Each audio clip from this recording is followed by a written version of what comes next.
Frères et sœurs, bonjour, j'espère que vous allez bien.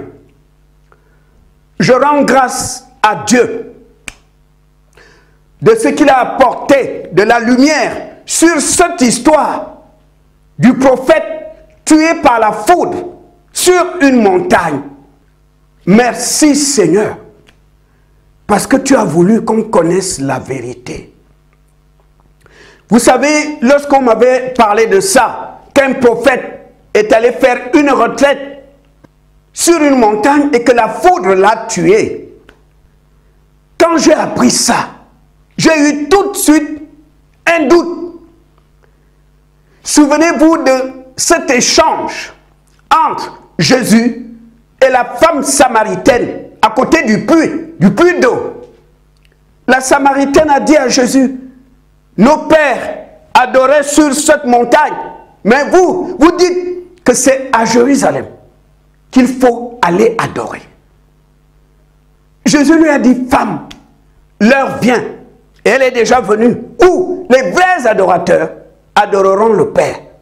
Ce ne sera pas sur cette montagne ou à Jérusalem. Parce que ce que Dieu cherche aujourd'hui, c'est des gens qui l'adorent en esprit et en vérité. Dans l'Ancien Testament, Moïse allait à la montagne invoquer le Seigneur. Ça, c'est l'Ancien Testament. Mais dans la Nouvelle Alliance, Dieu n'habite plus sur la montagne. Il habite en toi. C'est ton corps qui est le temple du Saint-Esprit. C'est pourquoi la Bible nous exhorte à vivre dans la sanctification. Parce que Dieu habite en nous. Dieu n'est pas sur la montagne. Dieu habite en toi. Il n'est plus sur la montagne. Il est venu habiter en nous. Frères et sœurs, il y a des divinités, des esprits qui habitent dans l'eau. Les esprits des eaux. Il y a des divinités qui habitent dans la forêt. Les esprits de la forêt. Il y a aussi des esprits qui habitent dans des cimetières. D'autres esprits habitent sur les sommets des montagnes. Ce faux prophète, Moïse Sanga, était un adepte des pratiques occultes. Quand j'ai vu sa photo et la chevalière qu'il portait au doigt, j'ai compris que ce garçon fréquente des sectes ésotériques. Il était déjà dans des pratiques occultes et il partait sur la montagne pour traiter avec des divinités qui habitent sur les sommets des montagnes. Attention! Sur les sommets des montagnes, il y a des esprits qui habitent là. Et certaines personnes vont sur la montagne traiter avec ces esprits-là. Quand les journalistes sont venus voir la famille pour en savoir un peu plus sur Moïse Sanga, les parents sont étonnés. Notre fils prophète, depuis quand? Nous ne sommes pas au courant qu'il est prophète. Il est prophète depuis quand? Ses amis ont dit aux journalistes qu'avant, on allait ensemble à l'église. Après, il a arrêté. On ne savait même pas qu'il était sur TikTok comme prophète. On ne savait pas. Même cet accoutrement, robe blanche, mouchoir rouge, on ne l'a jamais vu avec ça. Dans son quartier, personne ne savait que Moïse Sanga est prophète. Personne, même pas ses parents. Donc, il était prophète que sur TikTok.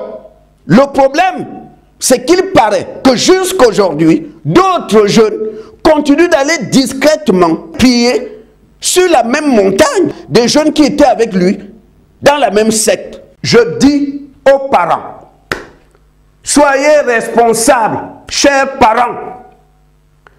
Votre fils vit avec vous. Et vous avez remarqué qu'il porte maintenant une grosse bague. Il faut surveiller vos enfants. Ton fils habite avec vous. Maintenant, il a une grosse bague. C'est qu'il est déjà membre d'une secte, d'une loge. C'est le moment d'agir. N'attendez pas la mort pour pleurer. C'est triste ce qu'on voit aujourd'hui. Beaucoup de jeunes ne voient plus l'avenir par les études. Il y a ceux qui prennent des raccourcis. On va voir le marabout, on va dans les loges, on cherche les voies faciles. Tout le monde veut rouler dans des belles voitures, tout le monde veut s'habiller comme un prince, tout le monde veut jouer avec des billets d'argent. Beaucoup de jeunes aujourd'hui ne voient plus la réussite par les études. On n'hésite plus à vendre son âme au diable. Mais comme Moïse Sanga avait déjà pactisé avec le diable, il portait déjà le signe, la marque, la chevalière qui faisait le lien entre son âme et le diable. Le diable pouvait le prendre à tout moment. Le problème aujourd'hui, c'est que beaucoup de jeunes sont pressés. Ils veulent la richesse tout de suite. On n'a plus peur d'aller voir le marabout pour invoquer des esprits, pour aller demander au marabout comment faire pour devenir une star, comment faire pour être un grand joueur de foot, comment faire pour être riche. On va chez le marabout. Beaucoup de jeunes aujourd'hui ne voient plus leur avenir par les études. On prend des raccourcis, on veut tout de suite avoir de l'argent, on veut la richesse. Ils n'hésitent plus à pactiser avec le diable. Ils n'hésitent plus, ils s'en foutent s'ils vont mourir dans 10 ans, dans 20 ans. Tout ce qu'ils veulent tout de suite, c'est l'argent. Ils veulent tout de suite l'argent. Qu'on lui demande sa mère, son père, son enfant, Satan, il s'en fout. C'est ce qu'on vit aujourd'hui. Moïse Sanga n'était pas serviteur de Dieu. Moïse Sanga appartenait à une secte. Le diable pouvait le détruire à tout moment. Le diable dit à son serviteur, le marabout, de te dire que tu seras riche pendant 40 ans. Mais Satan, c'est le père du mensonge. Et la mort va te surprendre. Parce que tu as fait confiance à un menteur. C'est pourquoi la mort va te surprendre.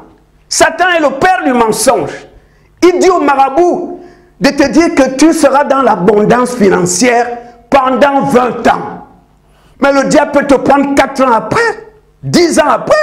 Le diable ne se tient jamais dans la vérité. C'est le père du mensonge. Signer un pacte avec le père du mensonge, il te dit, tu seras riche pendant 10 ans, alors que 2 mois après, il peut te prendre. Agression, accident de voiture, maladie bizarre, courte maladie.